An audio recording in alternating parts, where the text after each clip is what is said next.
South ఇండియాలోనే అతి తక్కువ ధరలకి రత్నాలనందించే ఏకైక సంస్థ 6JVR. 2 తెలుగు రాష్ట్రాల్లో సంచలనం రేపిన మిర్యాలగూడ ప్రణయ్ హత్య కేసులో ఒకరికి మరణశిక్ష విధిస్తూ మరికొంతమందికి యావజ్జీవ ఖైదును వేస్తూ ఈరోజు కోర్టు తుది తీర్పును వెల్లడించింది. ప్రస్తుతం హైడ్రా కమిషనర్గా ఉన్నటువంటి రంగనాథ్ గారు అప్పట్లో నల్గొండ ఎస్పీగా పనిచేశారు. ఆయన ఎంతో పకడ్బందీగా ఈ కేసులో 100 మంది సాక్షులతో 1600 పేజీల ఛార్జ్షీట్ను దాఖలు చేశారంటే కేసు తీవ్రతను మనం అర్థం చేసుకోవచ్చు. ప్రస్తుతం ఆయన మనతో పాటు ఉన్నారు. ఒక్కసారి రంగనాథ్ గారితో మాట్లాడి మరిన్ని వివరాలు తెలుసుకుందాం. సార్ నమస్తే అండి.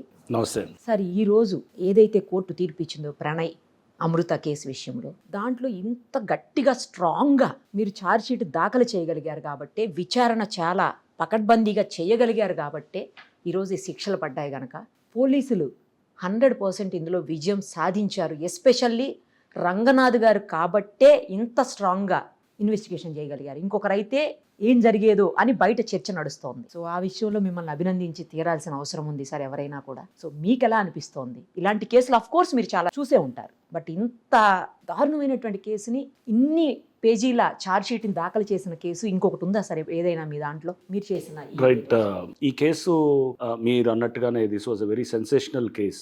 ఆ టైంలో 2018 ఆ టైంలో చూస్తే కనుక ఇది మనకి తెలుగు రాష్ట్రాలు రెండు కూడా చాలా కీన్గా ఫాలో అయిన కేసు. ఆ టైంలో ఒక పరువు హత్య.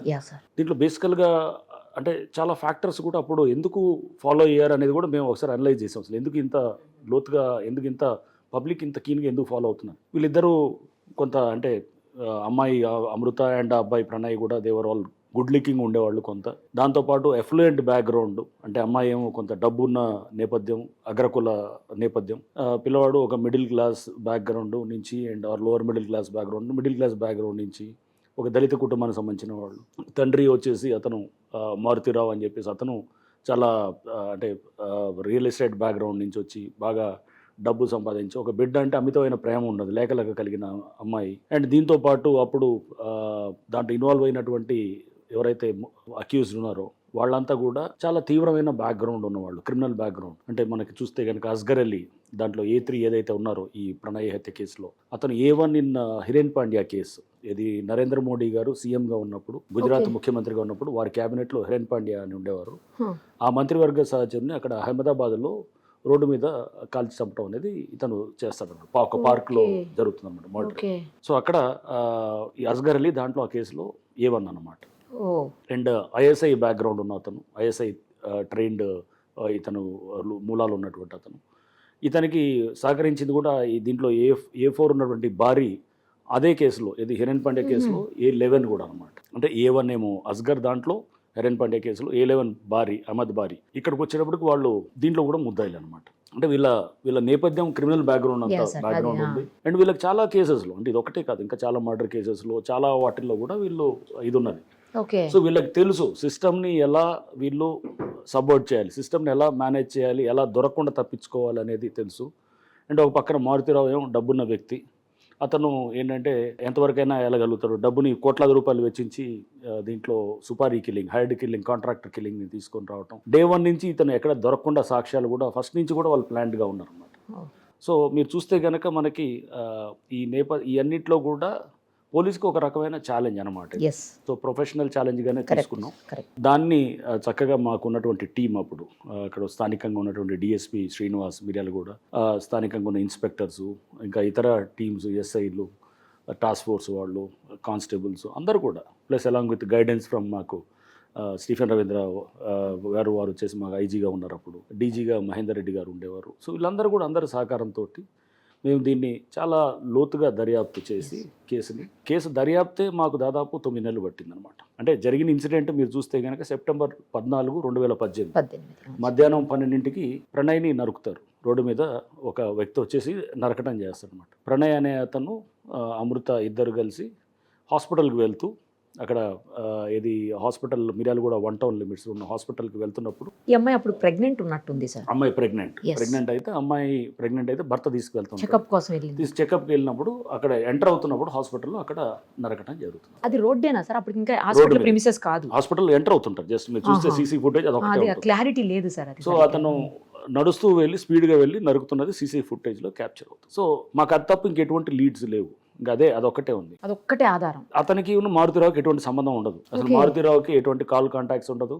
మారుతిరావు కాల్ కాంటాక్ట్స్లో మనకు అనుమానాస్పదంగా ఏమీ కనపడదు. అండ్ మారుతిరావు కొంత వయసు రీత్యా పెద్ద పెద్ద మనిషి ఉంటాడు. అంటే అతను పెద్ద కొంచెం ఇది ఉంటాడు, ఎఫ్లూయెంట్, డబ్బు ఉన్నవాడు. అక్కడ లోకల్గా అప్పుడు అతను యాక్చువల్గా అతను పొలిటికల్గా కూడా యాక్టివ్గా ఉంటాడు. ఓకే. సో ఇవన్నీ ఉన్నప్పుడు కూడా మనకి ఏంటంటే ఎక్కడ అనుమానం వచ్చే అంశాలు ఏది కనపడేటట్టు ఎక్కడ లేదు. అయినా కానీ కూడా మనకి ఉన్నటువంటి ఆ లీడ్స్ని బట్టి మనం వర్కౌట్ చేసుకుంటూ వెళ్ళడం జరిగిందనమాట. సో సాంకేతిక పరిజ్ఞానాన్ని చాలా విస్తృతంగా వాడి మేము కూడా అంటే కొన్ని కేసులోనే లైఫ్లో మనకి ఏంటంటే ఇట్లాంటి తారసపడుతుంది కదా సార్. అంటే ఒక రకమైన ఛాలెంజ్ Yes. లేదా మనకు కూడా కెరియర్లో ఇట్లాంటి ఒక ల్యాండ్ మార్క్ కేసెస్ కొన్ని ఉంటాయి. ఎగ్జాక్ట్లీ. సో డెఫినెట్గా ఈ కేసును కూడా నేను one of the land mark cases గానే ట్రీట్ చేస్తాను అనమాట. అట్లా ఎట్లా మీరు అంటే ఆ ఒక్క సాక్ష్యాన్ని ఆధారాన్ని పట్టుకొని మీరు ఎలా ఇన్వెస్టిగేట్ చేయగలిగారు అసలు? సో ఇది దీంట్లో దర్యాప్తు చేసిన బృందం నేను కాదు, నేను సూపర్వైజింగ్ ఆఫీసర్గా ఉండేవాడిని అదే. ఎస్పీగా. బట్ ఎస్ క్లోజ్గా మానిటర్ చేస్తున్నాను ప్రతి దాన్ని కూడా చేస్తూ. మా వాళ్ళకు కూడా అధికారుల మీద కూడా చాలా వాళ్ళ మీద ఏది ప్రెషర్స్ ఉండేది. సో అన్నింటినీ నేను ముందు వాళ్ళందరినీ దాన్ని వార్డ్ ఆఫ్ చేయాలి, వాళ్ళందరి నుంచి దాని నుంచి సేఫ్ గార్డ్ చేయడానికి నేను నిలబడాలి. సో ఉండి అక్కడ గట్టిగా ఉండి ఆ కేసుని జాగ్రత్తగా దర్యాప్తు జరిగేదానికి చేయడంలో ఫస్ట్ ప్రధానంగా ఒక ఎస్పీ పాత్ర అక్కడ వస్తున్నారు. ఓకే. సో అంటే రకరకాల ఇన్ఫ్లుయెన్సెస్ వస్తాయి. సో థ్రెట్స్ ఉండొచ్చు కింద అధికారులకి, లేకపోతే డబ్బు ప్రలోభాలు ఉండొచ్చు, లేకపోతే అతను రాజకీయ నేపథ్యంతో అతనికి పైరవీలు ఇన్ఫ్లుయెన్స్ ఉండొచ్చు. ఇవన్నీ నుంచి మనం ప్రొటెక్ట్ చేయాలన్నమాట కింద టీమ్ చేస్తూ మనం క్లోజ్గా ఏం జరుగుతుందనేది కూడా మానిటర్ చేస్తుంటారు. సో ఇవన్నింటినీ కూడా అప్పుడు చేస్తున్న క్రమంలో ఛార్జ్షీట్ని 10 సార్లు మార్చాం మేము. అంటే మీరు చూస్తే కనుక ఛార్జ్షీట్ డ్రాఫ్ట్ ఛార్జ్షీట్ తయారు చేసుకొచ్చేవాళ్ళు. వీళ్ళు ఎప్పటికప్పుడు తీసుకొస్తుంటే ఒప్పుకునేవాడిని కాదు. లేదు దాని మీద కూర్చొని రాత్రి 1 గంట 2 దాకా కూర్చొని డిస్కస్ చేస్తుండేవాళ్ళం. టీం అంతా కూర్చొని తర్కించేవాళ్ళం. అంటే దాని మీద డిబేట్ పెట్టేవాళ్ళం. పెట్టి ఈ సాక్ష్యాన్ని ఏ విధంగా రేపు డిఫెన్స్ అడ్వకేట్ ఎట్లా మాట్లాడతాడు, క్రాస్ ఎగ్జామినేషన్ ఎలా ఉండొచ్చు, ఒకవేళ ఈ సాక్షి కనుక రేపు మన హాస్టైల్ అంటే వ్యతిరేకం అయిపోతుంది. జనరల్గా అవుతుంటారు సాక్షి నేను చూడలేదు, పోలీసు వాళ్ళు చెప్తే రాసుకున్నారు ఇట్లా అని చెప్పి అలాంటివి చెప్తుంటారు కూడా. సో ఇవన్నీ కూడా అయినా కానీ కూడా మనం తీసుకెళ్ళాలి కేసుని ముందుకి. అప్పుడే మనం ఈ కేసులో మనం నిలబడగలుగుతాం. ఎందుకంటే సాక్ష్యాలు ఓరల్ ఎవిడెన్స్ తోటి లేకపోతే జస్ట్ ఎవరో చెప్తారంటే కనుక దాన్ని నమ్మి మనం పోతే కనుక రేపు ఎవరిని నమ్మే పరిస్థితి లేదు. ఎందుకంటే దీంట్లో డబ్బు చాలా ఉంటుంది. ఇది కాకుండా కేసు డ్రాగ్ చేసి ఏళ్ళ తరబడి వెళ్ళే కొద్దీ కూడా ఇంకా నీరు గార్చడానికి ట్రై చేస్తారు. సో అందుకోసం వాళ్ళు కూడా ట్రయల్ని డిలే చేస్తూ వచ్చేవాళ్ళు అవతల అక్యూజ్డ్ టీం కూడా. సో నేను ఎస్పీగా ఉన్నంతకాలం వాళ్ళు ఆ కేసుని డ్రాగ్ చేసుకుంటూ వెళ్ళారనమాట. కోర్టులకు వెళ్ళేవాళ్ళు, హైకోర్టుకు వెళ్ళేవాళ్ళు, అక్కడేదో దీన్ని తెచ్చి మళ్ళీ అడ్డుపెట్టి షెడ్యూల్ని ఆపేవాళ్ళు. అంటే షెడ్యూల్ అంటే షెడ్యూల్ ఇచ్చేవాళ్ళు. కోర్టు షెడ్యూల్ ఇస్తుంది అనమాట ట్రయల్కి. జిల్లా కోర్టులో జరిగేది.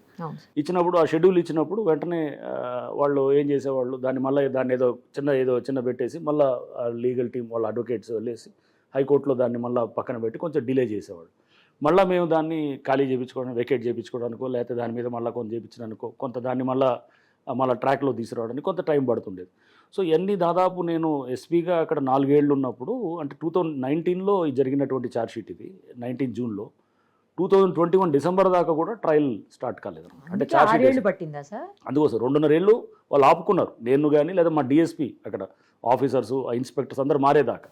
అంటే ఆ టీం వెళ్ళిపోతే కనుక వీళ్ళు న్యాచురల్గా నెక్స్ట్ తర్వాత వేరే వచ్చే అధికారులు జనరల్గా అంత ఉండదు కాబట్టి వీళ్ళు ఆ దృష్టితోటి వీళ్ళు ఫస్ట్ నుంచి కూడా ఉన్నారు. సో మేము ట్రై చేసాం. బట్ ట్రయల్ అప్పటికి స్టార్ట్ కాలేదు. కానీ బాగా ఎన్ని ముందే ఊహించుకున్నాం, ఇవన్నీ అవుతాయని కూడా మేము ముందే ఊహించుకున్నాం. అండ్ పోలీసు మీద కూడా చాలా అపవాదులు అప్పుడు ఆ టైంలో వేశారు. ఎందుకంటే డిలే అయినప్పుడు మారుతిరావు మేనేజ్ చేస్తున్నాడు, ఏది పోలీసుని అంతా హ్యాండిల్ చేస్తున్నాడు, అతను రాజకీయ పలుకుబడి ఉన్నాయని చెప్పేసి రకరకాలుగా వచ్చాయి. ఇప్పుడు చెక్ పెట్టినట్టు అయింది కదా. ఇప్పుడు ఇవన్నీ తర్వాత మారుతిరావే సూసైడ్ చేసుకున్నాడు. ఎప్పుడైతే ఛార్జ్ షీట్ బలంగా వేసామో ఆ తర్వాత అతను కూడా కొంత ఇది బహుశా అతనిలో రియలైజేషనో లేకపోతే సమ్ వాట్ ఎవర్ అతనికి ఒక బాధ లేకపోతే వాట్ ఎవర్ ఏదైనా కానీ ఒక ఫీలింగ్ అనేది అతను, నేను అనుకోవటం అంటే అన్నీ మొత్తం ఏది బిడ్డ ఇప్పుడు అంటే అతను చనిపోయాడు, బిడ్డ కర్స్ చేస్తుంది, తిడుతుంది ఇతన్ని, ఇవన్నీ అనుకొని కూడా తర్వాత ఇతనికి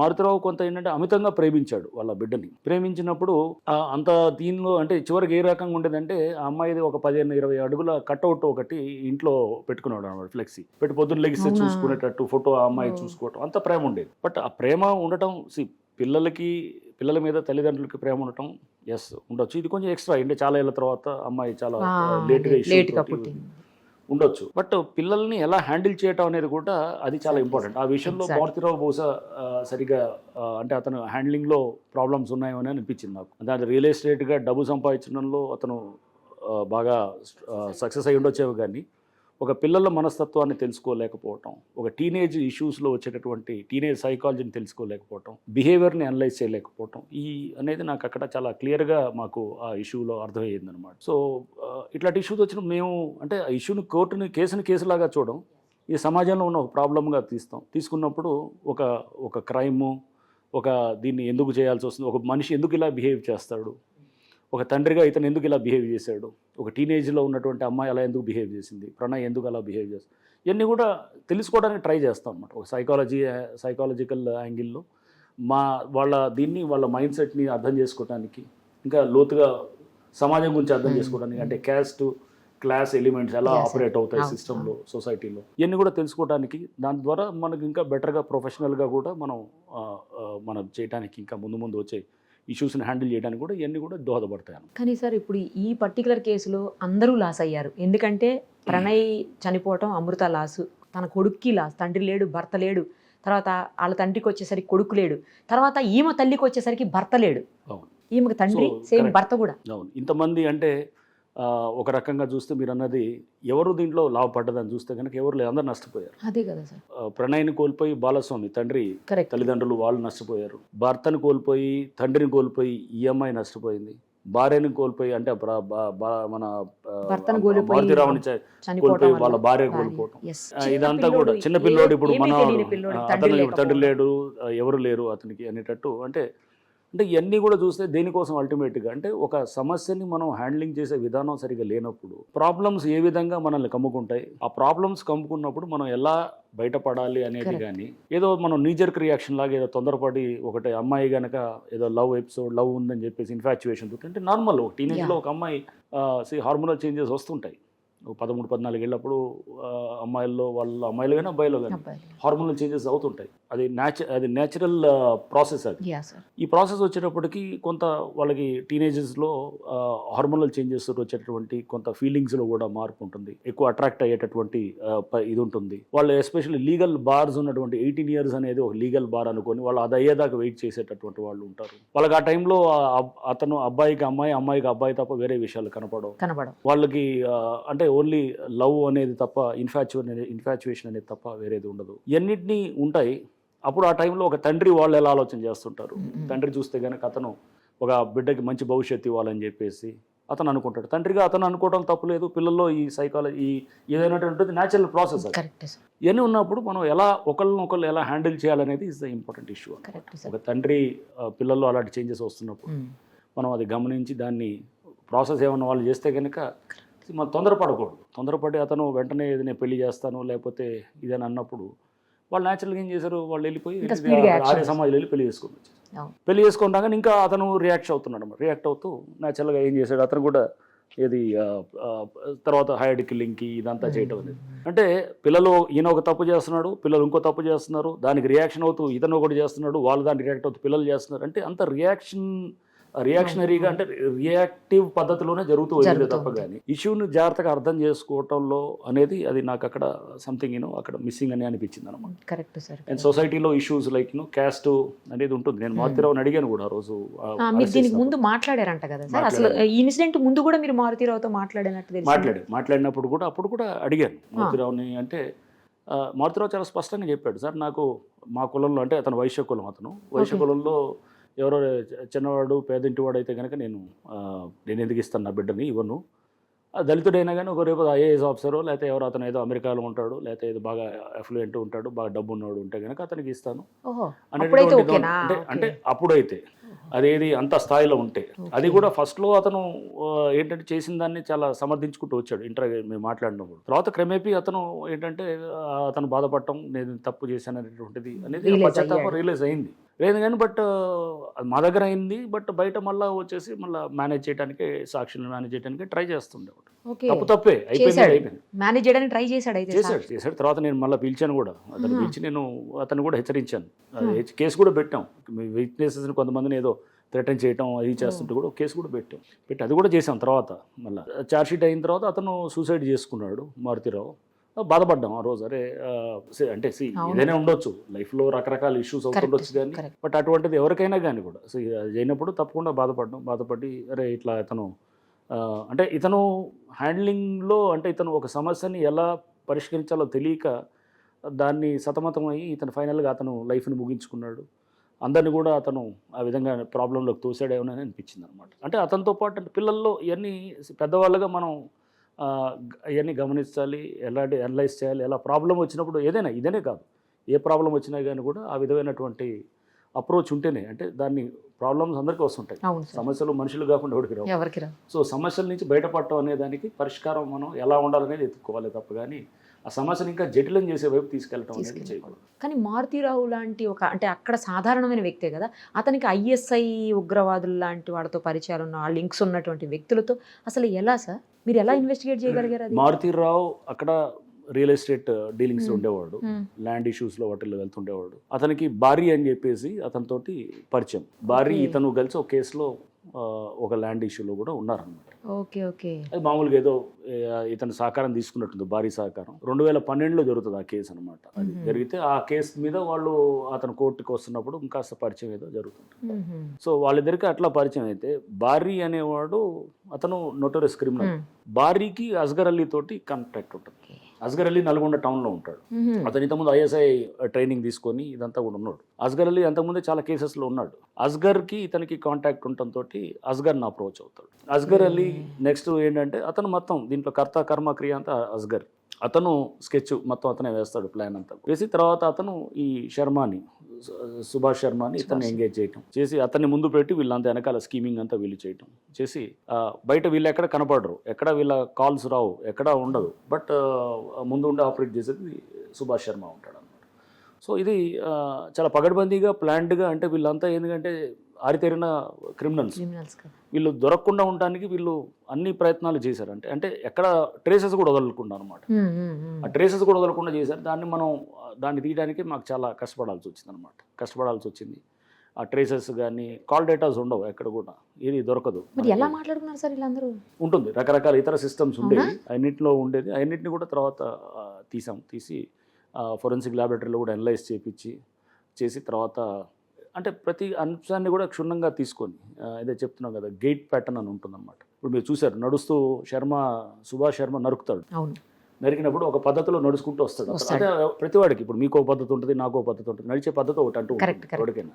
దాన్ని గేట్ అంటాం, GIT అంటాం అనమాట. గేట్ అనేది అంటే వేలుముద్రలు, మనకి వేలుముద్రలు అందరికి ఒక ఐడెంటిటీ ఉంటుంది, ఐరిస్కి ఒక ఐడెంటిటీ ఉంటుంది, రకరకాల ఐడెంటిటీ ఉంటుంది. అట్లా గేట్ కూడా ఒక ఐడెంటిటీ ఉంటుంది అనేది డెఫినెట్గా ఎస్టాబ్లిష్ చేయడానికి ఈ కేసులో ట్రై చేసాం అనమాట. అంటే ఒక్కొక్కరికి ఒక నడిచే పద్ధతి ఉంటుంది అనేది సీసీ ఫుటేజ్లో ఇతను నడిచే పద్ధతిని తీసుకుంటూ సుభాష్ శర్మని పోలీస్ కస్టడీకి అరెస్ట్ చేసిన తర్వాత తీసుకొని కోర్టు మాకు కస్టడీకి ఇచ్చిన తర్వాత మేము ఒక 10 కెమెరాలు పెట్టి అతను నడవమని చెప్పేవాళ్ళం.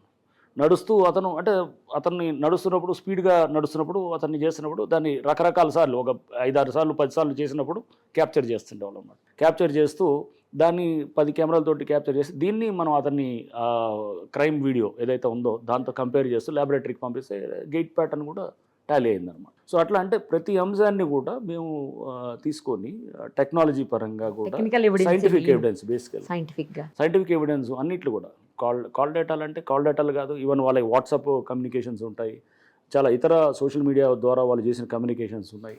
అన్నింటి కూడా రిట్రీవ్ చేసాం. అవన్నీ కూడా వాళ్ళు డిలీట్ చేస్తారు. చాలా అన్ని రకరకాల పద్ధతులు జరుగుతాయి అన్నమాట. అన్నింటినీ కూడా తీసుకుంటూ మాకు అప్పుడు ఉన్నటువంటి ఇంటెలిజెన్స్ వ్యవస్థ అక్కడ మన ఫోరెన్సిక్ అంటే ఇవన్నీ కూడా తెలంగాణ పోలీస్ ఎంత స్ట్రాంగ్ అనేది కూడా మనం అర్థం చేసుకోవాలి. సో తెలంగాణ పోలీస్ చాలా ప్రొఫెషనల్ పోలీస్. సో మనం ఏంటంటే కేసులు ఎక్కువైపోయి బహుశా వాళ్ళు అంటే అన్నిటికీ అంత అటెన్షన్ ఇవ్వలేరు కాబట్టి అటెన్షన్ ఇస్తే బహుశా తెలంగాణ పోలీస్ కంట్రీలో one of the best police అండి, దాని డౌట్ లేదనమాట. So we have the best talent, best officers కూడా చాలామంది ఉన్నారు, చేయగలిగేటటువంటి సామర్థ్యం ఉన్న వాళ్ళు ఉన్నారు. సో మనం వాళ్ళని జాగ్రత్తగా నడిపించగలిగితే కనుక తీసుకెళ్ళి చేయగలిగే వాళ్ళు అద్భుతమైన ఆఫీసర్స్ కూడా మన వాళ్ళు చాలామంది అంటే లోవర్ స్టాఫ్ నుంచి పై దాకా అందరూ కూడా ఉన్నారు. చాలా టీం వర్క్ సార్, మీరు అన్నట్టు టీం వర్క్ జరిగింది ఇందులో ఈ కేసులో పర్టికులర్గా. సో అంటే ఒక కేసులో మనం ఎందుకంటే మీరు అన్నట్టు అప్పుడు మాకు చాలా అలిగేషన్స్ కూడా డిలే అయినప్పుడు వీళ్ళు ఏదో చేశారు, మేనేజ్ చేయబడ్డారు. కరెక్ట్. ఇవన్నిటికి మనం వెయిట్ చేయాలి. ఇప్పుడు హైడ్రాలో కూడా చూస్తుంటారు మీరు, ఏంటంటే రకరకాల మాటలు వస్తుంటాయి, వచ్చినప్పుడు ఇది అంటారు, అన్ని ఇవన్నీ భరించాలి. కాదు సార్, దారుణంగా వస్తున్నాయి సో ఇప్పుడైతే. ఇవన్నీ వస్తాయి, వచ్చినప్పుడు అన్నిటిని వెయిట్ చేయాలి. సో దీనికి పరిష్కారం ఏంటి? టైమ్ ఈజ్ ద హీలర్ అంటారు. టైమే దీనికి చెప్తున్నాను, సమాధానం చెప్తుంది. రేపు ఒక 2-3 years తర్వాత మనం చేసిన యాక్షన్స్ అన్నిటి కూడా అప్పుడు రివ్యూ చేసి ఏం జరిగింది అన్నప్పుడు చూస్తాం. బెస్ట్ ఎగ్జాంపుల్ ఇస్ అమృత ప్రణయ్ జరిగినటువంటి ఇన్సిడెంట్. ఇట్లాంటి జరిగినప్పుడు వస్తాయి, ఇమీడియట్గా రియాక్ట్ కాకూడదు మనం. సో ఇప్పుడు హైడ్రా యాక్షన్స్ లో కూడా మేము చేసేది ఇది ఒక లాంగ్ టర్మ్ ఇంట్రెస్ట్ తోటి చేస్తున్నాం. దాంట్లో మన చిత్తశుద్ధిని శంకించే వాళ్ళు ఉంటారు, ఆపాదించే వాళ్ళు ఉంటారు, తప్పులు ఇవన్నీ ఉంటాయి. ఇవన్నిటికి పరిష్కారం 2-3 ఏళ్ల తర్వాత కనబడ్డప్పుడు అప్పుడు అంటారు, అరే హైడ్రా అనేది ఇలా ఉందని. సేమ్ థింగ్ ఏదైనా అంటే ఒక ఇన్సిడెంట్ బురజల్లే వాళ్ళు మన దగ్గర చాలా మంది ఉంటారు. ఇప్పుడు ఒక ప్రణయ్ కేసు చేసినప్పుడు కూడా మమ్మల్ని ఎంతో మాట్లాడినారు అనమాట. అసలు కింద పాపం ఆఫీసర్స్ కూడా ఎన్నో మాట్లాడినారు. అందరన్నీ ఎక్కడ వచ్చేది అన్నింటినీ కూడా నేను అందరికి వచ్చి బాధపడుతుండేవాడు. నువ్వంతా వెయిట్ చేయండి, దీనికి పరిష్కారం మనం రేపు సొల్యూషన్ అనేది ప్రాపర్ ఒక దర్యాప్తు తీసుకెళ్తే. సో 1600 పేజీల ఛార్జ్షీట్,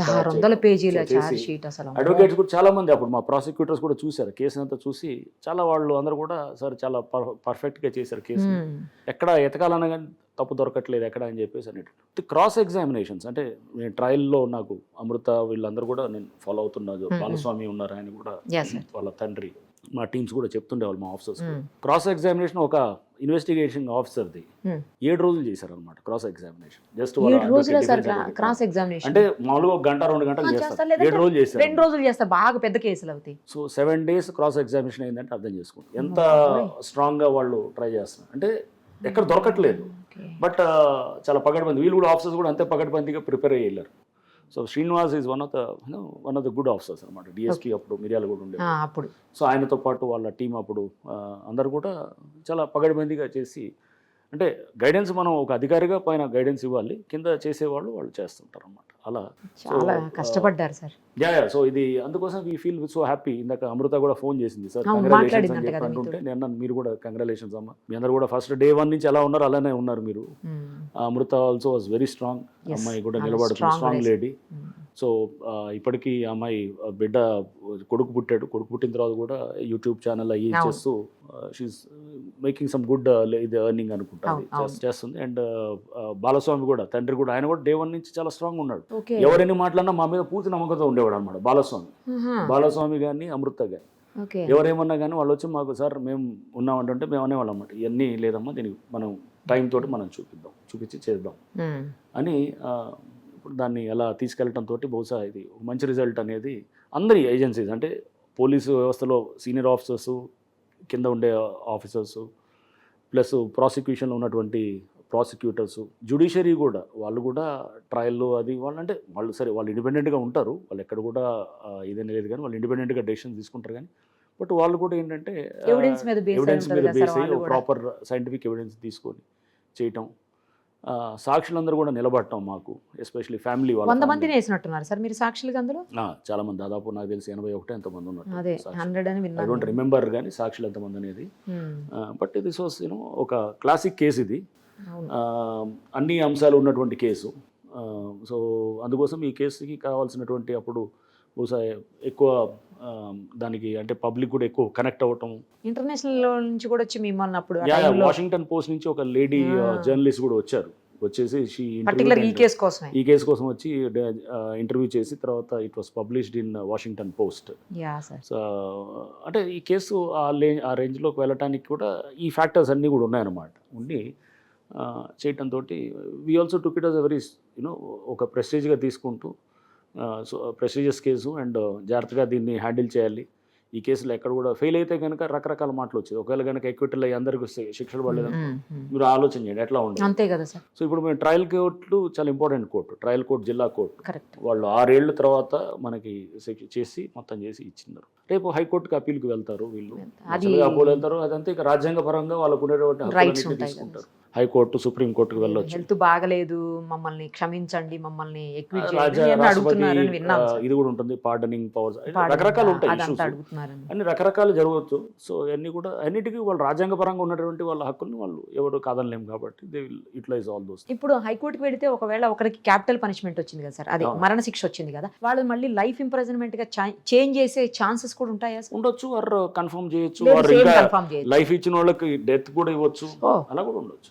ఓకే. సో వాళ్ళు రకరకాలుగా కూడా వాళ్ళు ఇచ్చేయడానికి ఛాన్సెస్ ఉంటాయి. ఇప్పుడు ఈ కేసులో పర్టికులర్ గా పీపీ కూడా చాలా స్ట్రాంగ్ గా ఉన్నారు విన్నాను సార్, నరసింహ గారు స్పెషల్ పీపీ. ఆయన చాలా కమిట్మెంట్ ఉన్న వ్యక్తి. జనరల్గా ఎట్లా అంటే మేము వాడిని రిక్వెస్ట్ చేసి ఆయనే వచ్చాడు, ఆయన కూడా వచ్చేసి నిలబడతానని చెప్పేసి ఆయన కూడా ఫస్ట్ నుంచి కూడా ఉన్నాడు. ఆయన lot of credit is to be given to Narasimha గారు కూడా. అవునంట కదా సార్, మీ అందరికీ కూడా చాలా అంటే మేమందరం అంటే నేను అందరూ పనిచేస్తున్నప్పుడు నేను ఒక టీం అక్కడ ఎస్పీగా, నేను జిల్లా ఒక పోలీస్ లీడర్గా, టీం లీడర్గా నేను గైడ్ చేస్తుంటాను. బట్ దీంట్లో ప్రతి వాళ్ళ కాంట్రిబ్యూషన్ అనేది ఉంటుందన్నమాట. వీళ్ళందరూ చేయటం, ప్రాసిక్యూషన్ ఏజెన్సీలో వాళ్ళు చేయటం, అండ్ మాకు ఫోరెన్సిక్ ల్యాబొరేటరీ నుంచి సపోర్ట్ రావడం, ఇవన్నీ కూడా బాగా జరిగిందనమాట. అంతా డబ్బులతో ప్రలోభం పెట్టడము, తర్వాత సేమ్ టైము చంపేస్తామని బెదిరించడము, లేకపోతే ఇంకేదో చేస్తాం, ఇవన్నీ జరిగాయని విన్నాం. సాక్షుల్ని ప్రలోభాలు పెట్టడానికి వీళ్ళు ఎవరు మామూలు వాళ్ళు ఏం కాదు. వీళ్ళు నార్మల్ కేసెస్ డిఫరెంట్, ఈ కేసెస్ చాలా డిఫరెంట్. ఈ కేసులో డబ్బులు ఎన్నైనా కోట్లు వాళ్ళు వాళ్ళు ఖర్చు పెట్టడానికి రెడీగా ఉన్నారు.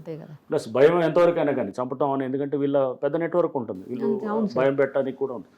ఇవన్నింటిని మనం ముందే ఊహించుకొని దీన్ని రేపు వీళ్ళు ప్రలోభాలు పెడతారు లేదా బెదిరిస్తారు, వీళ్ళు ఏదో విధంగా వీళ్ళు లోపరుచుకోవాలని ట్రై చేస్తారు. చేయాలన్నప్పుడు మనం దీన్ని డెఫినెట్గా మనం దాన్ని లెక్కలో తీసుకొని చేయాలని చెప్పేసి అనుకున్నాం అనమాట. సార్ ఇప్పుడు అమృత ప్రణయ్ వాళ్ళ పేరెంట్స్తో కాకుండా వాళ్ళ మదర్ దగ్గరికి వెళ్ళిపోయారని విన్నాము, మీకేమన్నా తెలుసా? మదర్ తోటి ఉన్నది నాకు, నేనున్నప్పుడు కూడా వాళ్ళ మదరు అమృత ఇద్దరు కలిసి వచ్చేవాళ్ళు. తర్వాత చాలా సందర్భాలు చాలాసార్లు అక్కడికి వెళ్ళిపోయారు అని అన్నారు. ఉండొచ్చు, నాకు తెలియదు. తర్వాత నేను వాళ్ళని ట్రాక్ చేయలేదు. అంటే అంతా నాకు మాట్లాడుతుందని వాళ్ళ మదర్ వాళ్ళ గురించి నేను అడగలేదు.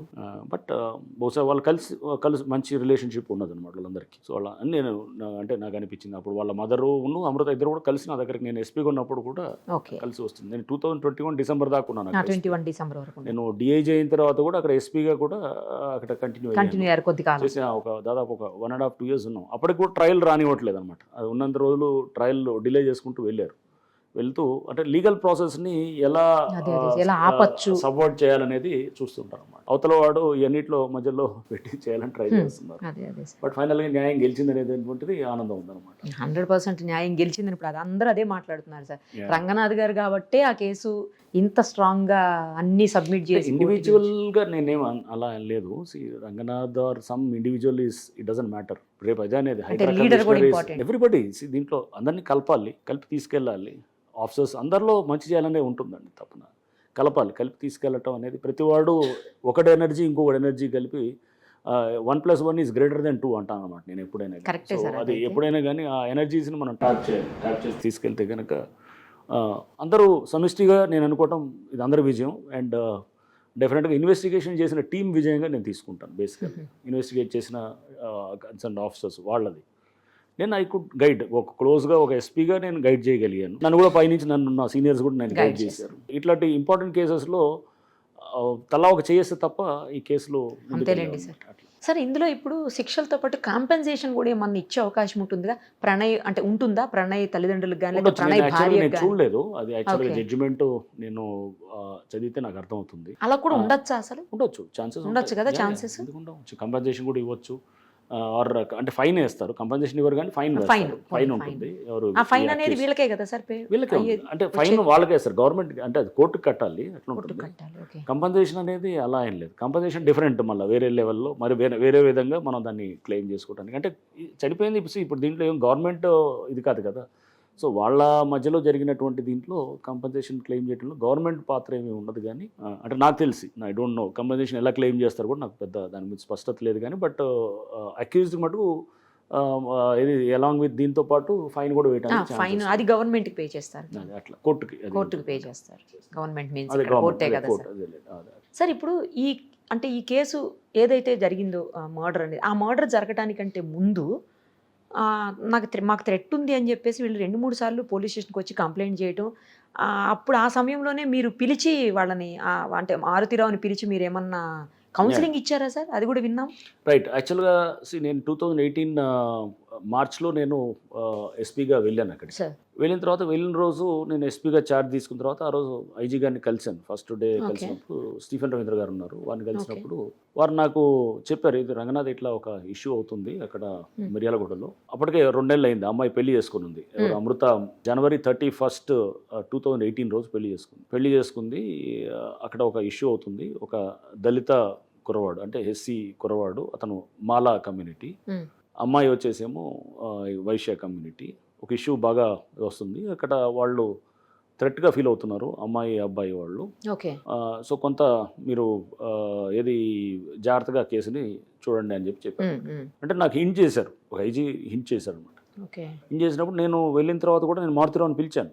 సార్ ఒక సెటిల్ అయిన ఒక 10-15 రోజుల తర్వాత పిలిచాను. అవునా? మా ఓకే. డిఎస్పీ, ఎస్ఐ, ఇన్స్పెక్టర్స్ అందరూ కూడా వచ్చారు. అందరి ముందు మారుతిరావుతో కూడా నేను డీటెయిల్గా మాట్లాడాను. మారుతిరావు ఏం చెప్పాడంటే, సార్ అసలు మాకు మేము ఇప్పుడు అయిపోయింది, అమ్మాయి వెళ్ళిపోయింది, ఇక మాకు సంబంధం లేదు, ఆమె ఏది పెళ్లి చేసుకుని వెళ్ళిపోయింది, ఇక మేము కట్ అయిపోయినాం, మాకు ఇది అనేది ఉంది. బట్ నేనే నమ్మలేదు. నేను మీకు మా doubt గానే ఆఫీసర్స్ ఉండింది. చెప్పాను, ఎందుకంటే అందరూ చెప్పే మాటలే. సరే మా వాళ్ళకు చెప్పాను, కొంచెం జాగ్రత్తగా చూడండి. అయితే తర్వాత అమ్మాయి అబ్బాయి నుంచే మాకు వాళ్ళు పాజిటివ్గా ఉన్నట్టు మాకు వచ్చిందనమాట. అంటే వాళ్ళు ఫ్యామిలీ పరంగా మేము ఏదో ప్యాచప్ అయిపోతున్నాం అనేటట్టు, వాళ్ళ తల్లి మాట్లాడుతుంది అనేటట్టు మా లోకల్ ఆఫీసర్స్కి వాళ్ళు ఇన్ఫర్మేషన్ ఇవ్వటం మొదలెట్టారు. అంటే అమృత కూడా ఇది మనం ఏమన్నా ఫర్దర్గా ఇది అంటే వాళ్ళ తల్లితోటి వీళ్ళు మెల్లిగా మాటలు మొదలవటం, పోలీసు కూడా అంటే ఇదేదో సరే వీళ్ళు అంతా కలిసిపోతున్నారు అనేటువంటి ఫీలింగ్లోకి రావటం, ఇదంతా కూడా జరిగిందనమాట. జరిగినప్పుడు న్యాచురల్గా మేము వాళ్ళ నుంచి వచ్చినప్పుడు మేము నమ్మటం మొదలెడతాం కదా. సో అమ్మాయి వాళ్ళు అంటే వాళ్ళు పెద్ద మాకేం ఇప్పుడు ఏం లేదు, పర్వాలేదు అవుతుందని. సో మనం ఏమన్నా అనవసరంగా ఏమైనా తీసుకొచ్చి పికప్ చేయడం మాట్లాడితే కనుక వాళ్ళు అంటారు, అరే మేము ఏదో మంచిగా అయిపోతున్నప్పుడు మీరు వచ్చి మళ్ళీ సో అందుకు మేము కూడా సరే ఓకే వైట్ అండ్ వాచ్ అప్రోచ్లో ఉన్నాం. ఒక రకంగా మారుతిరావు ఫస్ట్ నుంచి కూడా అందరినీ నమ్మబలికాడు అనమాట. మమ్మల్ని నమ్మబలికాడు. అంటే నేనేం నమ్మలేదు ఫస్ట్లో. ఎప్పుడైతే వీళ్ళు చెప్పిన తర్వాత నేను అప్పుడు నమ్మటం మొదలెట్టాను అనమాట. అంటే వీళ్ళు న్యాచురల్గా వీళ్ళు థ్రెట్కి ఫీల్ అవుతున్న వాళ్ళు వీళ్ళు ఎప్పుడైతే లేదు మాకు బాగానే ఉందనుకున్నప్పుడు నేను ఉన్నాను. బట్ అతను జూలై నుంచే కాన్స్పిరసీ యాంగిల్లో ఉన్నాడు అనమాట. అది జూలై నుంచి స్టార్ట్ చేశాడా సార్? సెప్టెంబర్ జూలై నుంచి మొదలు పెట్టాడు. జూన్ నుంచి ఉందనుకుంటా. జూన్ నుంచి నాకు 2018 ఆ టైంలో ప్రెస్ మీట్ కూడా పెట్టాను. తర్వాత సెప్టెంబర్ 18 మర్డర్ అయిన తర్వాత పెద్ద ఇది కేసు అయింది. అప్పుడు స్థానికంగా ఉన్న కొంతమంది ఎమ్మెల్యే మీద వాళ్ళందరి మీద కూడా అక్కడ అంతా అలిగేషన్స్ వచ్చేసారు. సో అదంతా తప్పని చెప్పి కూడా చెప్తూ ఆ టైంలో స్టేట్ ప్రెస్ పెట్టి అందరికీ కూడా క్లారిటీ ఇవ్వటం జరిగింది. సో అంటే ఇది వాళ్ళు ప్రీప్లాన్డ్గా ప్రీమెడిటేటెడ్గా ఒక అంటే కుట్రతోటి కాన్స్పిరసీ తోటి చేసినటువంటి ఒక మర్డర్ అనమాట ఇది. సో అది చాలా స్పష్టంగా మేము అన్నింటినీ కూడా సాక్ష్యాలన్నింటినీ సేకరించి పెట్టడం జరిగింది అనమాట. ఇప్పుడు ఈ కేసు తర్వాత కూడా చాలా జరిగాయి సార్. ఈ పరువు హత్యలు అనేవి చాలా జరుగుతున్నాయి, హానర్ కిల్లింగ్స్ అని. కనీసం అలాంటి కేసెస్లో ఇప్పుడు ఇది చూసిన తర్వాత అయినా, ఈ తీర్పు చూసిన తర్వాత అయినా మనం చేంజ్ అయ్యే అవకాశం ఉంటుందా సార్? నేను ఈ కేసు తర్వాత ఇమీడియట్గా 2-3 అయినాయి పరువు హత్యలు అనేది. పరువు హత్యలు అంటే ఇదే తండ్రి అతను ఎవడో పిల్లవాడిని చంపటం, లేదా బిడ్డను కూడా చంపటం, అవి చూసాను. ఎర్రగడ్డలో జరిగింది. ఎర్రగడ్డ తర్వాతే అయిందనమాట. తండ్రి బిడ్డని చంపుతాడు, ఆ పిల్లవాడిని ఇద్దరిని చంపేశారు. చంపుతూ ఇవన్నీ కూడా అంటే అసలు ఎందుకు రియాక్ట్ అవుతారు అంటే తండ్రి అలా ఎందుకు రియాక్ట్ అవుతుంటాడు? అప్పటిదాకా తన బిడ్డని తన ప్రాణంగా చూసుకున్న తర్వాత అంత ప్రేమ అనేది ఒకటి ఉంటుంది. ఉన్న తర్వాత నెక్స్ట్ ఆ బిడ్డ ఎవరినో ప్రేమిస్తుంది, ఇతనికి అది నచ్చదు. అంటే అంత నిర్ణయం తీసుకునేప్పుడు నా ప్రమేయం లేకుండా, ఒక తండ్రి ఎటువంటి లేకుండా అతను వేరే కులస్తులో లేకపోతే వాళ్ళు అనుకునేటువంటి ఎవరన్నా సపోజ్ ఇది ఇతను అగ్ర కులస్తులు అయితే కనుక వాళ్ళు వేరే ఇంక ఇతర కులస్తులు ఏమన్నా ఫైనాన్షియల్గా తక్కువ ఉన్నారనో, లేదా ఇట్లా రకరకాలుగా ఏదైనా ఉండదు. అంటే తండ్రికి ఇష్టం లేనిది అతను పరువు పోయింది అనేటువంటి ఫీలింగ్లోకి వస్తాడనమాట. నా పరువు పోయింది, నన్ను తల్లి ఆ అమ్మాయి నన్ను పట్టించు. పరువు అనేది చాలా కీలకమైన అంశం అనమాట. అది పరువు ఎలా ఒక మనిషి పరువు అనేది ఎలా ఫీల్ అవుతాడు అనేది చూస్తే కనుక ప్రతి వాడికి ఉంటుంది. పరువు అనేది ఒక డబ్బు ఉన్నవాడికి ఉంటుంది, డబ్బు లేని వాడికి కూడా ఉంటుంది. సో పరువు అనేది అదేమి ఒక క్యాస్ట్ తోటో లేకపోతే క్లాస్ తోటో ముడిపడ్డ అంశం కాదు. పరువు అనేది every human has that honour అనేది ఉంటుంది అనమాట. సో అది ఒక్కొక్కటి స్కేల్ ఒక్కొక్కలాగా ఉండొచ్చేమో. సో అనేది ఉన్నప్పుడు ఇతను అది ఆనర్ అనేది ఎఫెక్ట్ అయినట్టు, అంటే ఇతను పరువు పోయింది, ఇతనికి అనుకున్న పరువు పోయింది, ఎందుకంటే అమ్మాయి అలా చేయటం వల్ల అనేది ఇతను ఒక ఫీలింగ్లోకి వచ్చినప్పుడు న్యాచురల్గా ఇతను ఆ ఫ్రస్ట్రేషన్లోనో లేదా ఆ ఇమోషన్లో రియాక్ట్ అయ్యే పద్ధతులు క్షణిక ఆవేశంలో ఆవేశం ఏమి ఉండదు, అంటే క్షణికం ఏమి ఉండదు, ప్లాన్డ్గానే ఉంటుంది. ప్లాన్డ్గానే ఉంటుంది. ఇప్పుడు same like Maruthi Rao 1 year plan చేస్తాడు, 6 నెలలు ప్లాన్ చేస్తాడు, అంటే వీళ్ళు అంత ఫీలింగ్ అనేది అంత డీప్ రూటెడ్ ఫీలింగ్ ఉంటుంది అన్నమాట లోపల. అంటే వాళ్ళ అమ్మాయి వైపు ఒక మీద ప్రేమ, అదే ఒక ద్వేషంగా మారిన తర్వాత ఇతను అనుకున్నటువంటి ఒక ఏదైతే ఒక ఆనర్ సొసైటీలో నన్ను నవ్వుకుంటున్నారు అనేటువంటి ఒక ఫీలింగు దీని నుంచి జనరేట్ అయిన తర్వాత ఇతను ఒక ఆ కసితోటి ఇతను చేసేటటువంటి యాక్షన్స్ అనమాట. ఎన్ని మనం తీసుకుంటే కనుక న్యాచురల్గా ఏంటంటే ఇతనికి బహుశా అంటే అతను హ్యూమన్ బిహేవియర్స్ గురించి తెలియకపోవటం తండ్రికి కానీ, పిల్లలు న్యాచురల్ పిల్లలు ఒక ఏజ్ వచ్చిన తర్వాత వాళ్ళు దిట్స్ న్యాచురల్ టెండెన్సీ, ఫిజియలాజికల్ మేకప్లో భాగంగా వాళ్ళు హార్మోనల్ సెక్రీషన్స్లో వాళ్ళు అట్రాక్ట్ అవుతారు. దాన్ని ఎలా హ్యాండిల్ చేయాలి మనం చూస్తే కొత్త బంగారు లోకం అని సినిమా ఒకటి దిల్ రాజు గారిది నాకు బాగా గుర్తొచ్చింది, చాలా చక్కగా చెప్తారు లాస్ట్లో దాంట్లో కూడా. అంటే ఫస్ట్ మీరు పిల్లల్లో అలా వచ్చినప్పుడు కూడా ప్రాబ్లం వచ్చినప్పుడు వెంటనే రియాక్ట్ అవ్వద్దు, ప్రాబ్లమ్ని డాట్ చేయండి, ప్రాబ్లమ్ని డాట్ చేసి ప్రాబ్లమ్కి టైం గెయిన్ చేయండి. టైం గెయిన్ చేసి టైం తోటి న్యాచురల్గా ప్రాబ్లం సొల్యూషన్ వస్తుంది వెళ్ళే కొద్దీ డాట్ చేసే కొద్దీ. అంటే ప్రాబ్లంకి వెంటనే రియాక్ట్ అవ్వాల్సిన అవసరం ఎందుకు రియాక్ట్ అవుతాం? ఇప్పుడు ఎవడు చేస్తాడు, ఇప్పుడు సపోజ్ మనం అంటారు ఏదో కుక్క కనపడంగానే మనం ఏది అంటాం, అంటే అది రియాక్షన్ అనమాట. అంటే అది దాని విషయం అనేది రియాక్ట్ అవ్వాల్సిన అవసరం ఏముంది, రియాక్ట్ కాకుండా కూడా మనం చేయొచ్చు అనమాట. సో అంటే దాన్ని చూసి మనం రియాక్ట్ అయ్యే పద్ధతి రియాక్ట్ కాకుండా చేస్తూ దాన్ని జాగ్రత్తగా హ్యాండిల్ చేసుకోవటం ఒక పద్ధతి ఉంటుంది.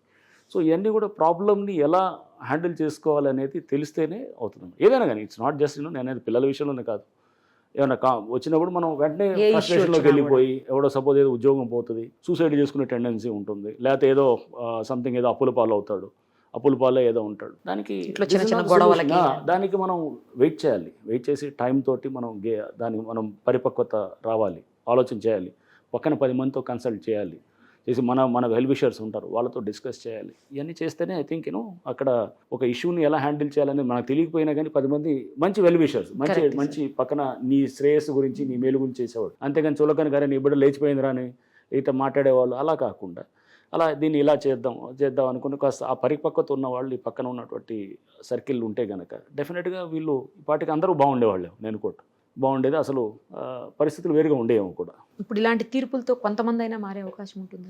తీర్పులతోటి మారుతాయి అని అంటే ఎస్ కొంతవరకు ఉంటుంది కానీ, బట్ నేను అనుకోవటం ఇదంతా కూడా ఈ ఇష్యూ మోర్ ఆఫ్ సొసైటల్ ప్రాబ్లమ్గా తీసుకోవాలి. ఇట్లాంటివి వచ్చినప్పుడు దీన్ని మనం దీని గురించి స్పష్టత తెచ్చుకోవాలి. ఒక ప్రాబ్లం గురించి తెచ్చుకున్నప్పుడు దీన్ని ఎలా హ్యాండిల్ చేయాలనే దాని గురించి వచ్చినప్పుడు తీర్పులతోటి అవుతుంది అంటే నేను I don't fully subscribe to that thing. అంటే కొన్ని జడ్జిమెంట్స్, బట్ డెఫినెట్గా ఎస్ కొంత డిస్కషన్ అయితే జరుగుతుంది, కొంత డెఫినెట్గా అయితే లేదు పోలీసు కూడా అంత ఏం కాదు, కోర్టులు కూడా తప్పు వాళ్ళు జాగ్రత్త ఇది ఇట్లాంటి సీరియస్గా తీసుకుంటారు, డెత్ సెంటెన్స్ చేయడానికి కూడా వెనకడట్లేదు, పోలీస్ కూడా చాలా ప్రొఫెషనల్గా ఉంటారు, అండ్ సాక్షులు ఏదైనా మేనేజ్ చేసుకోవచ్చు అనుకునే వాళ్ళకి ఇట్లాంటి జడ్జిమెంట్స్ అనేది తప్పకుండా ఒక చెప్పపెట్టుగా తీసుకోవచ్చు అనమాట.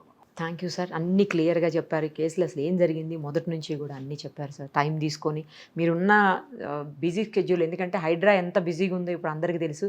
ఇలాంటి సిచ్యుయేషన్లో కూడా మీరు, ఎందుకంటే ఇదొక సెన్సేషనల్ కేసు, తర్వాత ఈ జరిగిన కేసులో ఎన్ని రకాల ఇష్యూస్ మీరు ఫేస్ చేశారు, ఎన్ని రకాలుగా ఇన్వెస్టిగేషన్స్లో ప్రాబ్లమ్స్ వచ్చాయి అని అన్నీ కూడా చెప్తే అందరికీ అర్థమవుతుందన్న ఉద్దేశంతో మిమ్మల్ని డిస్టర్బ్ చేయాల్సి వచ్చింది sir. Thank you so much. Suman టీవీలో మీ పర్సనల్ అండ్ బిజినెస్ ప్రమోషన్స్ కోసం కింది నెంబర్కి కాంటాక్ట్ చేయండి.